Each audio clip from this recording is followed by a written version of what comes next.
Welcome to Right Now. I'm Jennifer Shookman, and I'm here today with Laurie Thompson, and she's written a book called Laurie's Study, Discovering Joy in Adversity. And Laurie, I have to say, I have interviewed, thank you so much for being here. I have interviewed a lot of authors, and I have met a lot of authors, but I've never met an author who's titled their book after their name. So you must have a pretty amazing story that you have to tell in this book, and I can't wait to hear more about it. Well, thank you. Thanks for being here. Your story starts when you were 14. Yes. Tell me what happened on that day. Well, our family was going to Florida for a Thanksgiving vacation, and we had planned for weeks to go, and we're real excited. My sister was 9, and I was 14, as you mentioned. We had toys and games and fixed up the back of the pickup truck, and my sister and I were going to ride back there, and Mom and Dad were going to be driving.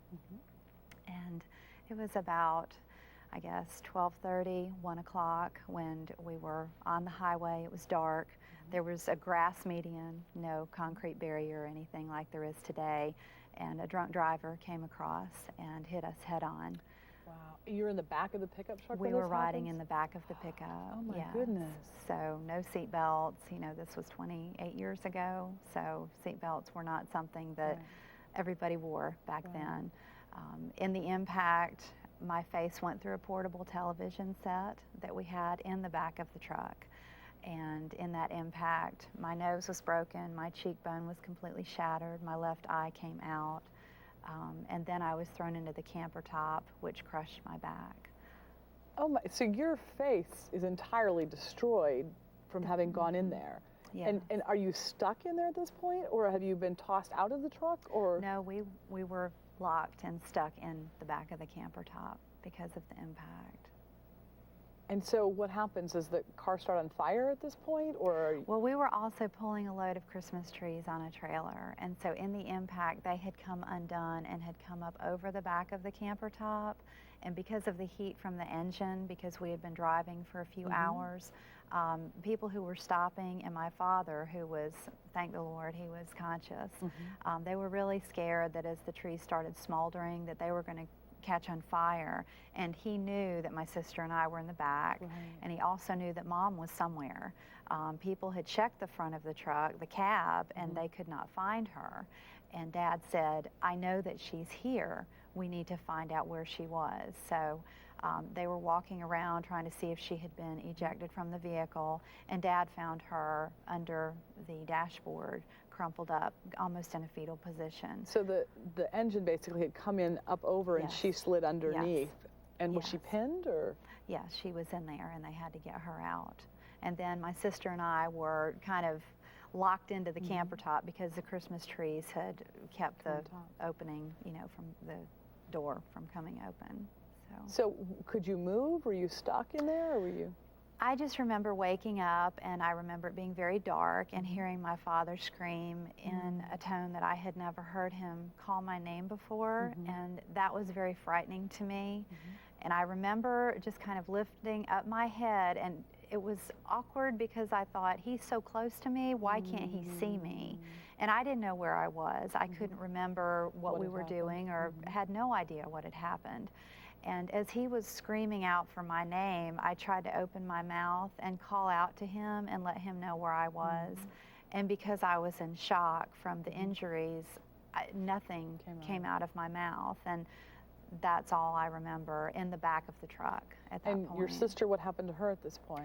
She had broken her neck in the impact. Her body had been thrown into the back of the cab as well, but she didn't hit the television like I did, and her neck was broken at that point. So you guys are trapped in there, your mom's trapped up front, people are trying to help. I assume at some point rescue, police, firemen or somebody come to help? Yes, people had stopped, and there was I believe a sheriff that had stopped, and they opened up the back of the camper and had pulled us out of the vehicle, and then when EMS arrived, we were put on ambulance gurneys or whatever those beds are that they have. And I remember waking up on the side of the highway when the gurney was still down and Dad was kneeling beside me and he was holding my hand and I was very sleepy.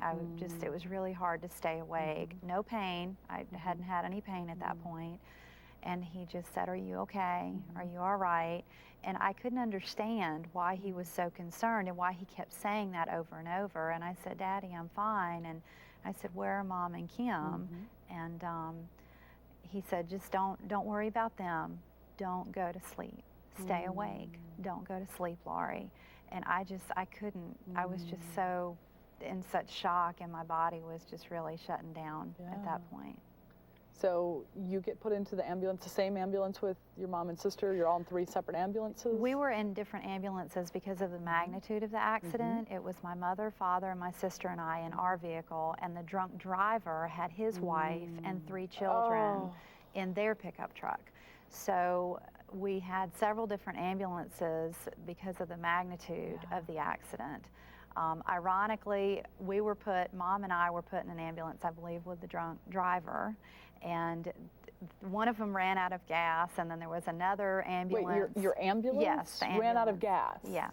It's taking you to the hospital and it ran out of gas? Yes. Does that happen? I mean, that just sounds like I don't know. It's unbelievable. yes, it is. And then they put us in another ambulance, and that ambulance had engine issues. So they had to transfer us again. So in the midst of the tragedy. So you've been in 3 ambulances just trying to get to the local hospital? The first hospital, yes. And we were way out where there wasn't a big hospital close. And so they were just trying to find a small hospital to stabilize us. And then they were going to move us to the bigger hospital in Albany. And the first hospital that I remember waking up in, the doctor had a history of alcohol and drug abuse. And it's just unbelievable. I know, it really is. And that night, he was under the influence of something, and he put me in a closet, and I was bleeding to death. And he almost killed my mother and my sister before we were able to be moved. Did somebody recognize what was going on? How did you get out of this situation? Dad felt that he was in shock, and so he had questioned the doctor on a couple of occasions, and when the doctor tried to pull a scalpel out and cut my mother open in the hallway, he wasn't even in an operating room, Dad said, "No, something is wrong with you. I am not in shock, and I want my family moved." And at that point, the sheriff stepped up and said, "Mr. Elmore, you've made the request. It is against the law for anybody else to touch your family." And so that's when we were moved to Albany, the hospital there. Wow. So the fortunate thing is that you guys were conscious, at least, to be able to Your dad was able awake. to. God allowed him to remain conscious and make those decisions, because if Dad had been injured to the extent that we had been injured, we would not have been moved, and we all could have died in that hospital. So you've already faced traumatic injuries from the accident, all 3 of you, and you've had multiple obstacles in getting to the hospital. You get to the hospital, and the doctor there is under the influence of something and is making some really crazy decisions. Your dad finally steps in and says, "Don't touch them." Now what do? Put you in another ambulance and take you somewhere else? Yes, they sure did. And so where do you end up, and what happens there? Palmyra Park Hospital was the name of the hospital at that time in Albany, Georgia, and they got us into the emergency room. I remember waking up there. They were cutting off my clothing. I had some jewelry, a watch and a ring, and they were shaving the back of my head, because I also, when my back was broken, I had a place on the top of my head that was open. It was a cut, and they needed to stitch that up. So they were taking care of that, and at that point I was able to ask questions. I still wasn't in pain that I remember, but I started asking questions. Where's my family? And the nurses were just very soothing, very comforting to a 14-year-old.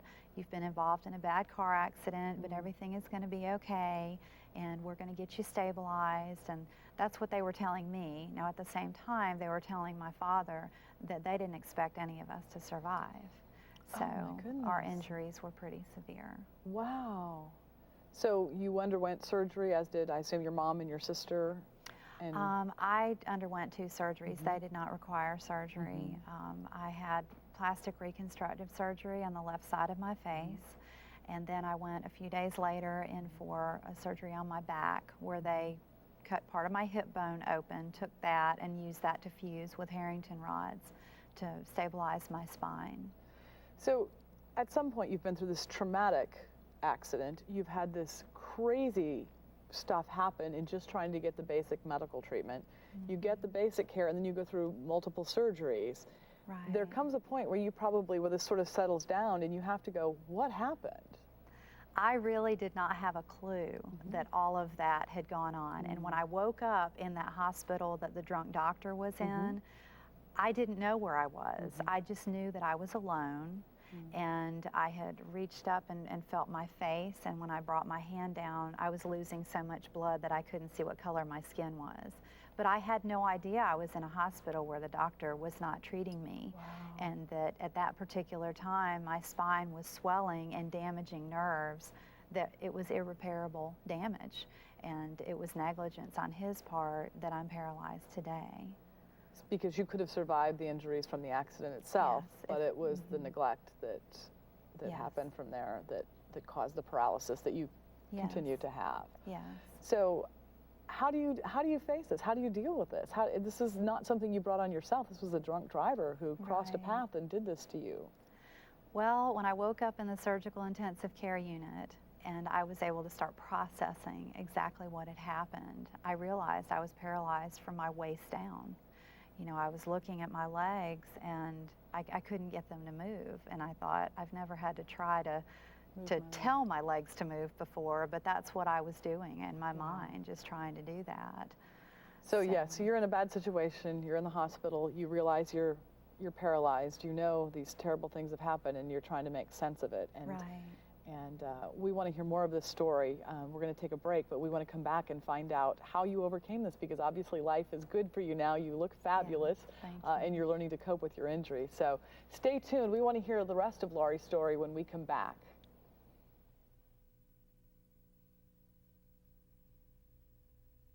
I decided to become a teacher because I love working with children. Case closed. I teach social studies, U.S. history, government, economics, law. I respect them, and as a result, they respect me. The fact that I'm a blind person doesn't make it any different. Ronnie is my dog guide, and he comes from the Seeing Eye Incorporated in Morristown, New Jersey. Thank you. It's a working relationship where I give him commands, he responds, and we work together. Come on, Ronnie. Left. We love each other. Having a Seeing Eye dog has allowed me to become more independent. I know I'm a dog lover, and I understood right from the get-go that the dog wanted to work for me. I've had nothing but success with Seeing Eye dogs. For over 70 years, the Seeing Eye has been providing independence and self-confidence to blind people.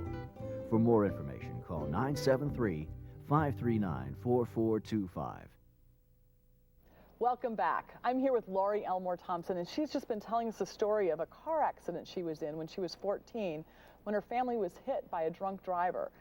And from there, the story just gets more fantastic. They had trouble with ambulances getting to the hospital. They got to the hospital. The doctor was under the influence. He wasn't treating you properly. You had to be transferred to another hospital. You've had to have multiple surgeries. At some point, you're released from the hospital.